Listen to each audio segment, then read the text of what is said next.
মার্কিন প্রতিরক্ষা গোয়েন্দা সংস্থার প্রাথমিক গোপন প্রতিবেদন অনুযায়ী ডোনাল্ড ট্রাম্পের নেতৃত্বে সম্প্রতি ইরানের পারমাণবিক স্থাপনাগুলোর উপর চালানো হামলায় দুটি গুরুত্বপূর্ণ সাইট পুরোপুরি ধ্বংস হয়নি। ধারণা করা হচ্ছে এই হামলা ইরানের পারমাণবিক কার্যক্রম কয়েক মাসের জন্য পিছিয়ে দিতে পেরেছে মাত্র। প্রতিবেদনটি বলছে ইরানের পারমাণবিক কর্মসূচির কেন্দ্রীয় উপাদান যেমন সেন্ট্রিফিউজগুলো কয়েক মাসের মধ্যেই আবার সচল করা সম্ভব। উওম তাদের এই মূল্যায়ন তৈরি করেছে মধ্যপ্রাচ্য মার্কিন সামরিক কার্যক্রম তদারককারী ইউএস সেন্ট্রাল কমান্ডের প্রাথমিক যুদ্ধক্ষেত্র বিশ্লেষকের উপর ভিত্তি করে। ইরানের পারমাণবিক অস্ত্র তৈরির উপযুক্ত উচ্চমাত্রায় সমৃদ্ধ ইউরেনিয়ামের একটি বড় অংশ হামলার আগেই সরিয়ে ফেলা হয়েছিল। এই ইউরেনিয়াম গোপন কোনো অন্য স্থানে স্থানান্তর করা হয়েছে বলে ধারণা করা হচ্ছে। এর আগে শনিবার এক টেলিভিশন ভাষণে ট্রাম্প দাবি করেছিলেন নাতানজ, ফর্দো এবং ইস্পাহানে ইরানের পরমাণু সমৃদ্ধিকরণ কেন্দ্রগুলো সম্পূর্ণভাবে ধ্বংস করে দেওয়া হয়েছে।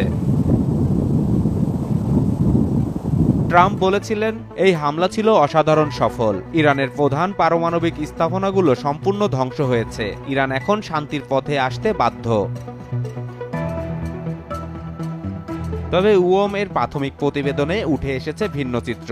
ফর্দো স্থাপনাটি বিশেষভাবে ক্ষতিগ্রস্ত না হওয়ায় ভবিষ্যতের মূল্যায়নে আরও কম ক্ষতির চিত্র দেখা যেতে পারে। ফর্দো ইরানের সবচেয়ে সুরক্ষিত পারমাণবিক স্থাপনাগুলোর একটি। এটি জাগ্রস পর্বতের নিচে নির্মিত হয়েছে। একে ঘিরে পাথুরে গঠন ৪৫ থেকে ৯০ মিটার গভীর বলে জানা যায়।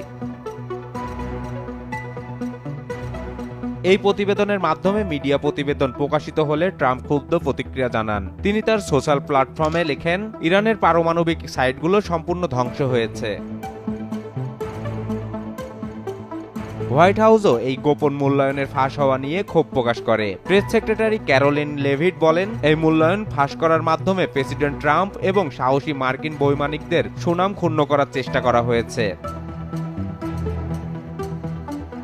রবিবার যুক্তরাষ্ট্রের ভাইস প্রেসিডেন্ট জেডি ভান্স স্বীকার করেন, তারা জানেন না ইরানের উচ্চমাত্রা সমৃদ্ধ ইউরেনিয়াম কোথায় রাখা হয়েছে। তিনি বলেন, আগামী কয়েক সপ্তাহে সেই জ্বালানির ব্যাপারে ব্যবস্থা নেওয়া হবে। আন্তর্জাতিক পরমাণু শক্তি সংস্থার মহাপরিচালক রাফায়েল গ্রোসি সোমবার জানান, সংস্থাটি এখন আর ইরানের ৪০০ কেজি ৬০% সমৃদ্ধ ইউরেনিয়ামের অবস্থান নিশ্চিত করতে পারছে না।